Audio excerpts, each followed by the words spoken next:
The clock is ticking, and the pressure could not be more intense as Manchester United prepare to walk into one of the most demanding fixtures of the entire season. There is no easing into this moment, no gentle build-up. Everything points toward urgency, expectation, and consequence. United are heading to the Emirates Stadium for a 4:30 kickoff against Arsenal, the current league leaders, and this match carries weight far beyond the standard 3 points. This is about momentum, belief, and proving that what we witnessed last weekend was not a one-off performance, but the start of something real. United arrive in North London, riding the wave of what many supporters are already calling the performance of the season. The 2-0 derby win over Manchester City was not simply a victory, it was a declaration. It showed structure, discipline, intensity, and above all, conviction. Under Michael Carrick, this side suddenly looks like it understands itself again. There was clarity in the shape, confidence in possession, and a ruthless edge when opportunities appeared. That result shifted the narrative. It reminded everyone watching that Manchester United, when organized and motivated, remain a dangerous opponent for anyone in this league. Carrick's return as interim head coach came in circumstances that were far from ideal. The club was reeling after the abrupt departure of Ruben Amorim, morale was fragile, and the fixture list offered no mercy. Instead of playing it safe, Carrick imposed authority immediately. The performance against City was calculated and composed, combining defensive discipline with sharp attacking transitions. It was everything United fans have been demanding for months. Now comes the real examination. Arsenal at home are relentless, confident, and unforgiving. They have not lost at the Emirates all season, and they are top of the table because they have earned it. A positive result today would change the complexion of United's campaign entirely. With Liverpool playing later against Bournemouth, the door is open for United to force themselves deeper into the Champions League conversation. But nothing will be handed over. Arsenal are in formidable form, unbeaten since early December, brimming with belief and driven by their own ambitions. They will see this as an opportunity to reassert dominance and eliminate a direct rival from the top 4 race. That context makes team selection and tactical setup absolutely critical. The central question dominating discussion among supporters and analysts alike is how Carrick should set his team up. What is the strongest possible 11 to face an Arsenal side that presses aggressively, controls possession, and punishes even minor mistakes? The debate is intense because there are genuine arguments on both sides, and the margins in a match like this are razor thin. Team news plays a major role in shaping that debate. Matthijs de Ligt remains unavailable, and his absence is becoming increasingly concerning. The Dutch defender has not featured since the win over Crystal Palace due to a lingering back issue that was initially expected to resolve quickly. Carrick confirmed that a return to training could be a couple of weeks away, but that does nothing to help United today.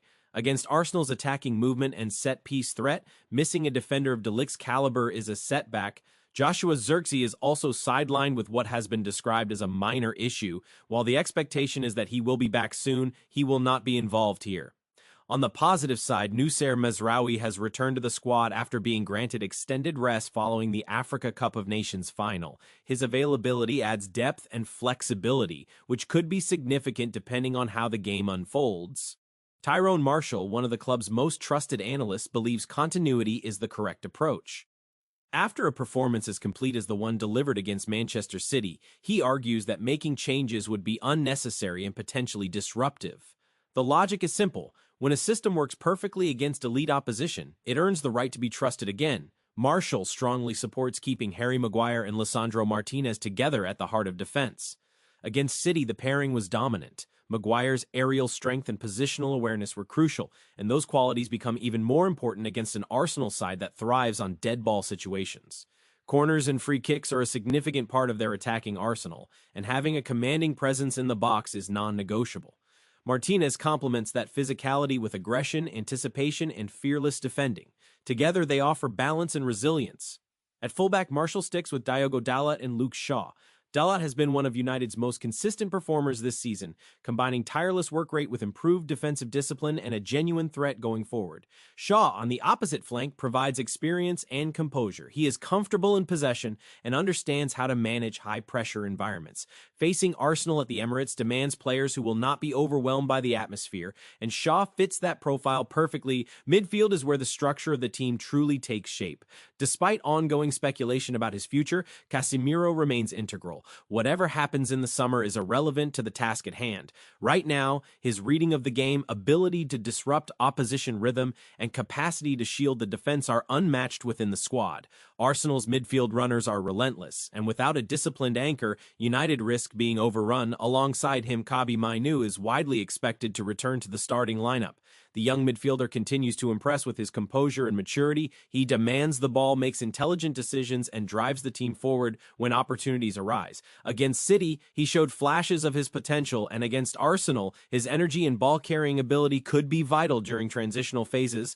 Bruno Fernandes occupies the number 10 role without debate. He is the creative heartbeat of this side, the primary source of invention, and the emotional leader on the pitch. His current form is exceptional, and matches of this magnitude are exactly where his influence becomes decisive. One pass, one moment of vision can alter the course of the game. The forward line is where opinions diverge most sharply. Bryan Mbeumo's place is secure after his outstanding display against City. Returning from international duty, he immediately made his mark by scoring the opening goal and setting the tempo. His movement, pressing intensity, and willingness to stretch defenses epitomize what United need in this fixture. Amad Diallo presents a different kind of threat. His pace and ability to exploit space make him a potent weapon against Arsenal's high defensive line. If United can regain possession quickly and release him into open grass, he has the tools to cause serious damage. Patrick Dorgu also retains strong backing after a disciplined and energetic performance in the derby. His work rate, tactical awareness, and defensive commitment offer balance on the left side.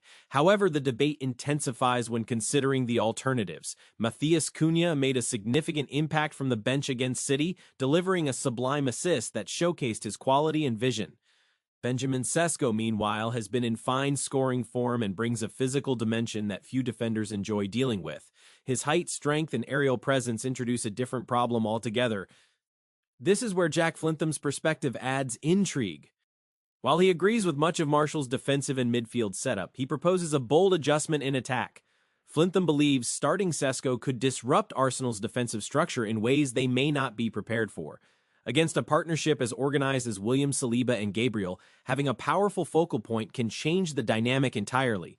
Sesko can occupy center backs, hold the ball up, and create space for runners around him. In this scenario, Mbeumo would shift to the right, a position that suits his natural tendencies.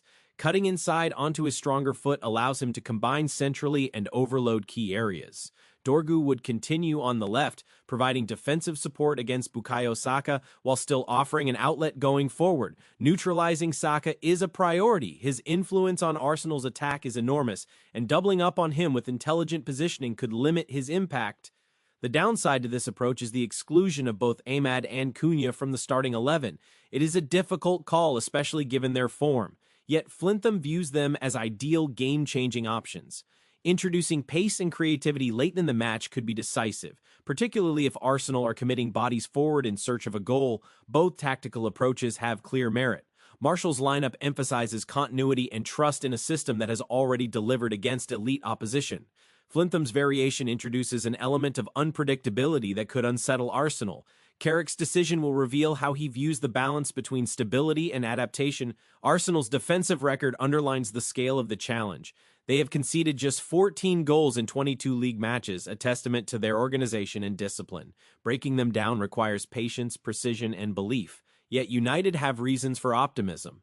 The statistical output since Carrick's appointment is striking, with the team ranking at the top of the league in expected goals, shots attempted, and shots on target.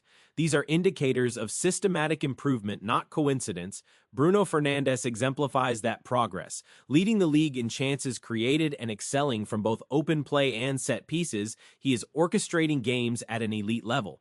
When a player of his quality is in rhythm, the entire team benefits. United are unlikely to dominate possession. Carrick understands that engaging Arsenal in a straight possession battle would play into their strengths. Instead, United are expected to remain compact, absorb pressure, and strike through transitions. This pragmatic approach prioritizes defensive solidity while maximizing the threat on the counterattack. Defensively, concentration will be vital. Arsenal's set-piece delivery is among the most effective in Europe, making every corner and free kick a potential danger. Maguire's role in these moments cannot be overstated. Winning first contacts and clearing lines will be essential. Individual duels will shape the match. Shaw versus Saka stands out as one of the most significant. Shaw's experience and defensive intelligence will be tested repeatedly. His ability to judge when to engage and when to delay could determine how much freedom Saka enjoys. The Emirates atmosphere will be intense, but this United squad has shown it can handle pressure. The Derby performance demonstrated resilience and composure, traits that Carrick has instilled quickly. Belief is returning, and with it, the sense that United belong in these high-stakes encounters. History may favor Arsenal, with a dominant home record against United in recent seasons, but football is decided in the present. Momentum, confidence, and preparation matter more than past results. United arrive with all three, whether Carrick opts for continuity or surprise. The trust he has earned in a short space of time is significant. His tactical preparation, in-game management, and understanding of the club's identity have resonated with players and supporters alike. As kickoff approaches, anticipation builds. This match represents an opportunity to redefine United's season, to challenge perceptions, and to reassert ambition. A result of the Emirates would echo far beyond North London, sending a message across the league. The stage is set, the stakes are high, and belief is growing. Manchester United step into this contest not as hopeful participants, but as a team ready to compete, ready to fight, and ready to prove that they are moving in the right direction once again.